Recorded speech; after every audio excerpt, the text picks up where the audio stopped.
ಮಷಿನ್ದಾಗೆ ದುಡ್ಡು ಹಾಕಿನಿ ನೀರೇ ಬಂದಿಲ್ಲ ಗೈಸ್. ನಮಸ್ಕಾರಪ್ಪ ಹುಬ್ಳಿ ಜನರಿಗೆ, ಹೆಂಗಿದ್ದೀರಾ ಎಲ್ಲರೂ? ಐ ಹೋಪ್ ಎಲ್ಲರೂ ಚೆನ್ನಾಗಿದ್ದೀರಾ. And this is rider 46. Ready ಆಗಿ ಹೋಗೋಣ ಸೀದಾ ಕಲ್ಸಾಗೆ.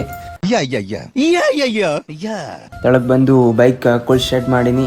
ಆ್ಯಂಡ್ ನನ್ನ ಕಿಸ್ಮತ್ ಎಷ್ಟು ಖರಾಬ್ ಅಂದರೆ ಮಷಿನ್ದಾಗೆ ದುಡ್ಡು ಹಾಕಿನಿ ನೀರೇ ಬಂದಿಲ್ಲ ಗೈಸ್. ಏನು ನನ್ನ ಕಿಸ್ಮತ್ ಖರಾಬ್ ಐತ್ರಿ. ಆಮೇಲೆ ನೈಟಿಗೆ ಇಲ್ಲಿ ಒಂದು ಮದ್ವೆ ನಡೀತದೆ, ಅದಕ್ಕೆ DJ ಎಲ್ಲ ನೋಡೀನಿ ಗೈಸ್, ಫುಲ್ ಎಂಜಾಯ್ಮೆಂಟ್. ಆಮೇಲೆ ಮನೆಗೆ ಬಂದು ಚಪಾತಿ ಮಾಡೋದು ಪ್ರೊಸೆಸರ್ ಎಲ್ಲ ಸ್ಟಾರ್ಟ್ ಮಾಡೀನಿ. ಆ್ಯಂಡ್ ನಾವು ಮಾಡಕತ್ತೀವಿ ದಪ್ಪ ರೋಟಿ. ಮಾರ್ವಾಡಿ ಅಂದರೆ ಎಲ್ಲರೂ ದಪ್ಪ ರೋಟಿ ಇದೇ ರೋಟಿ ತಿಂತಾರೆ. ಆಮೇಲೆ ಮ್ಯಾಂಗೋ ಸೀಸನ್ ಇದ್ದ, ಅದಕ್ಕೆ ನಾನು ಮ್ಯಾಂಗೋ ತಿನ್ನೀನಿ. ಅವಾಗ ಗಂಡಸು ಅಂತ ಅನ್ಕೋತೀವಲ್ಲ ನಾವು, ಅದು ನಾವು ಮಾಡೋ ಮಿಸ್ಟೇಕ್. ಬ್ಯಾಸ್ಲರ್ ಲೈಫ್ ಎಷ್ಟು ಚಲೋ ಅಂತ ಹೇಳ್ತಾರಲ್ಲ, ಈಸ್ ನಾಟ್ ಈಸಿ ಗೈಸ್. ಯಾಕಂದರೆ ಚಪಾತಿ ನಾವು ಮಾಡ್ಬೇಕ್ರಿ, ಎಲ್ಲ ನಾವೇ ಮಾಡ್ಬೇಕ್ರಿ.